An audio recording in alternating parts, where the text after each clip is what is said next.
I've worked with this flashing waterproof tape before. It's excellent stuff. It really goes into all the nooks and crannies, pliable, and it's completely waterproof. So the benefit of this project is you can mold it and just seal that groove up completely. There'll be a new piece of J-channel that covers that up, but that's an excellent seal right there. Okay. So when replacing a window, there's no right way or wrong way as far as the finished product. As long as it's an exterior rated product, you could do cement board, you could do real wood siding, you could do vinyl siding, which we're going to do. We could not find the original match, and even if we did, the color fade would be so different. This is about a 15-year-old siding, so we're actually just going to do white to match the existing shutters. It'll look fine. So you just use your J-channel to frame out where the siding is going to go. It's going to be like a picture frame. Let me give you a tip. When you're doing an inside corner, you actually don't have to cut it all the way through and do a miter. You can actually snip it, and then it'll literally just bend in the direction you need. And there you go. Now when you're nailing in J-channel, you can go pretty tight. When you get to the vinyl sided portion, you want it a little bit loose so it can shift with temperature and humidity changes.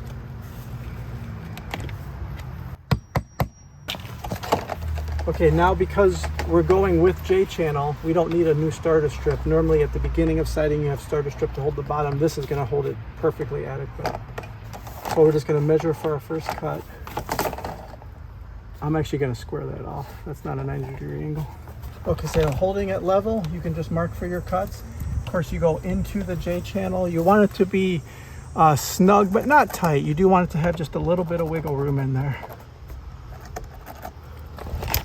So there's a lot of different ways to cut vinyl siding. 10 snips are more than adequate, especially for a small job. You don't need anything fancy. You don't have to spend a lot of money. They actually will cut just like scissors going right through a plastic product.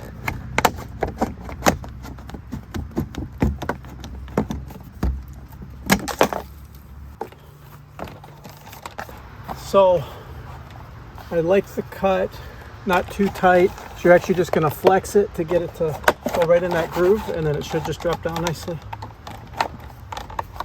Make sure it doesn't hit. Okay, we're right in the groove. Make sure it's level and just nail it off.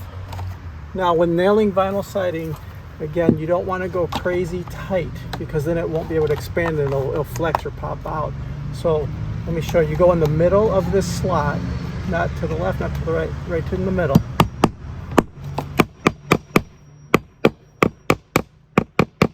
And then leave just a little bit of a gap, a little bit of flex so it can slide if it needs to. You don't have to go tight. That's the perfect nailing pattern for vinyl siding.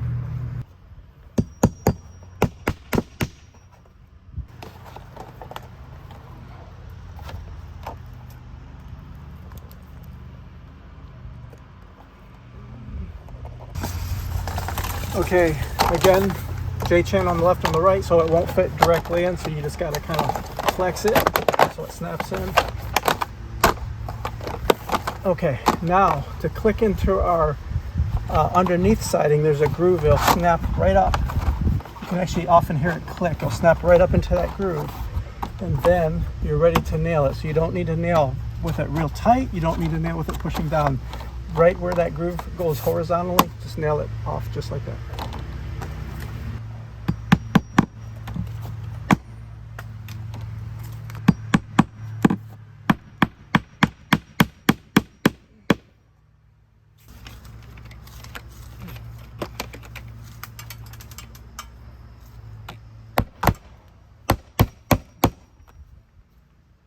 So this utility trim, let me show you close up a little bit. It's a tight piece of trim, and we cut it to size and we tuck it right up in there behind the J-channel, and they'll give the final cut piece of siding something to hold onto and slide into at the very top. Okay, for your final piece, likely you're going to have less than a full piece, so you have to measure for that, cut it, and then it'll tuck under that utility piece for a nice tight finish. So you kind of snap in where the final is going to be, and you just kind of mark where that total height is going to be.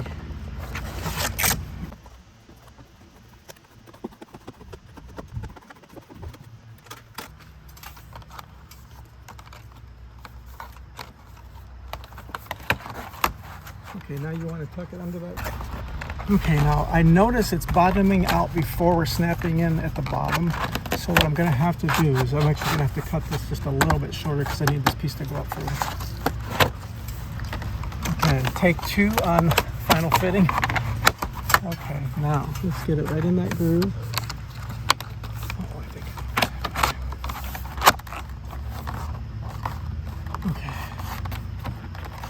Okay, it's in.